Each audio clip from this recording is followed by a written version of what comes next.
My name is Juneric Jubindisio, and I'm the reporter for Module 10, 10.3, Ensuring Accountability and Transparency. And my partner is Giancarlo Tomban.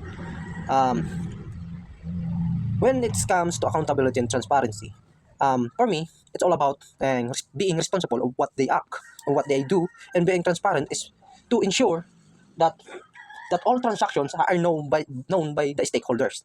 Um, Ensuring accountability and transparency is ensuring accountability and transparency. So involved implementing clear policies, regulations, auditings, and open access to informations.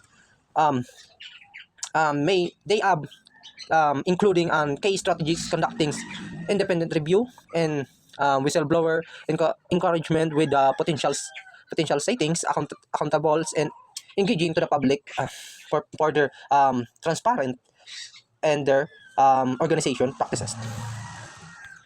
Mechanism for program oversights and auditing. Mechanism for auditing are essential for ensuring the program are exclusive, effectively, ethical, and aligned with their goals. They have several key factors that can affect the mechanism, like um, internal auditing.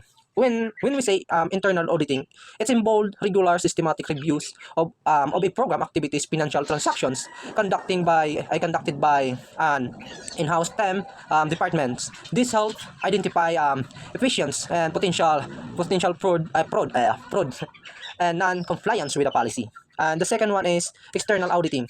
And external auditings are conducted by independent or third parties and their organizations to evaluate a program, financials, and operation practices.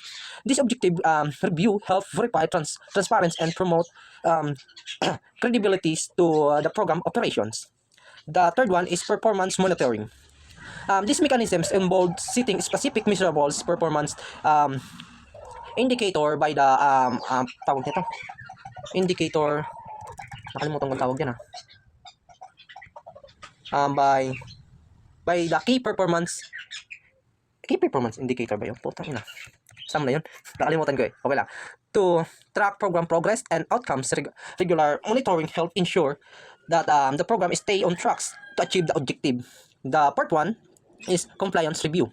Compliance review assess whether a program adhere to relevant law o kaya sumusunod sa mga batas sumusunod sa nararapat na batas, regulations, and organizations policies. This ensure the program operate within legal and ethical frameworks to avoid the legal risk or mga paglabag.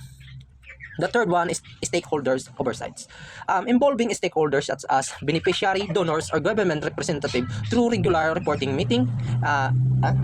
meetings or feedback mechanism, promote an externals accountability and transparency in the program operations for the better and smooth long run.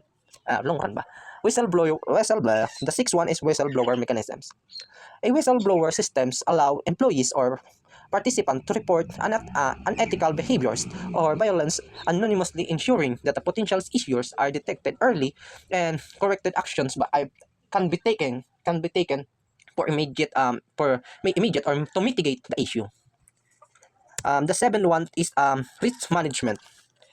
Risk management is effective identifying the potential risk to the program success and implement mitigating strategies and to address them the activities and a problem inside the program for the smooth and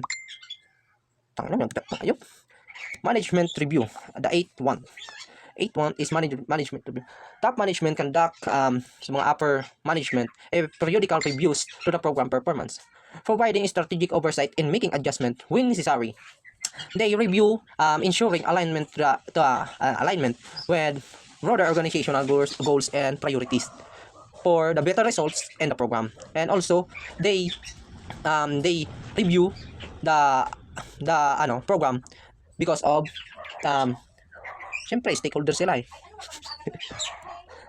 the ninth one is beneficiary feedback system. Beneficiary feedback system is a collecting and analyzing feedback from beneficiary or end users of the program. Help guide it's effectively identified are the probability probability of an issues to further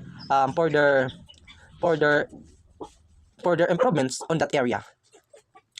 The last but not the least is an independent evaluations. Di ba kanina, sabi ko kanina, may yung external auditing, di ba? This independent evaluation as an external evaluation, din conduct an impartial and in-depth assessment of the program impact, efficiently and effectiveness. This can be done through survey, interviews, and data analysis to provide an objective view of the program success. Ito yung mga kumbaga parang di na, tama na to. Baka maglaban na eh. Communicating accountability measures to the stakeholders. Effective communications of accountability measures to stakeholders is vital for fostering trust and ensuring transparency. Here are some of the key strategies to communicate these measurements, like regular reporting. When it comes to the communicating to the stakeholders, they need a regular reporting. Because regular reporting is provided to the stakeholders with regular updates on program progress, financial status, outcomes, or kumbaga may mga issue ganyan. This report should include data-driven insights and highlights of a key performance indicators to demonstrate how results are being used. Resources pala. And the next one is the public access to information. Public access to information ensures that the relevant document, report, or data are publicly accessible, such as a website or an annual report. This allows stakeholders to identify and verified organizational actions and results. Historic stakeholders meeting and briefing. They annually meet, kumbaga lagi silang nagme-meeting stakeholders meetings and briefings, holding regular meetings and briefings with the key stakeholders to discuss program activities and challenges and achievements. This facilitate direct engagements and provide opportunities for feedback and clarification for better more success, and sharing ideas on how they promote the program successfully, like that. When it comes to financial and sustainable The next one is transparent decision making process. Transparent decision making process is clearly explaining the rational behaviors, key decisions including how they align with the organization mission and goals. Transparency and decision makings build trust and help stakeholders understand reasoning behind actions. Dito dapat alam ng stakeholders how they make decisions, or how the decision making process. Di ba sabi nga kanina, nagmi-meeting sila, may mga meeting, lagi alam ng mga stakeholders, lalo na dito sa regular reporting, tapos stakeholders meetings and briefings. The next one is feedback mechanism. Established channels through which stakeholders can provide feedback. Siyempre, di ba, nagmi-meeting sila. Kailangan, siyempre, ang mga stakeholders, di naman yan mananahimik lang yan. Kailangan din nila magbigay ng feedback for the better success of that programs. And ask questions like mga issues like in financial, kulang yan, status ganyan, or raising concerns about the program. This including surveys through whole meetings and identify email for furthermore inquiries. Siyempre, nagbibigay sila ng email ganyan. The next one is audit and evaluation results. Communicates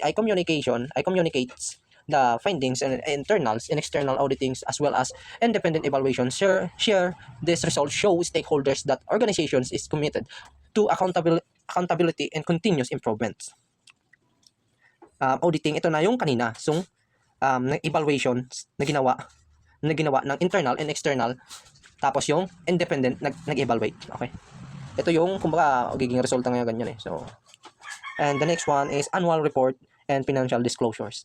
Annual report and financial disclosure provide a detailed annual reports that include financial disclosure, audit results, and breakdowns of the program outcomes. These demonstrate fiscal responsibility and transparency in the use of the funds. Kung saan nila ginamit, and siyempre, pera yun eh, fund yun eh, government yun eh. Kailangan nila ng annual, yearly ba? Parang gano'n, sa mga agency ito kadalasan eh. agency, department, o kaya government sa mga mayor's office, ganyan, local government.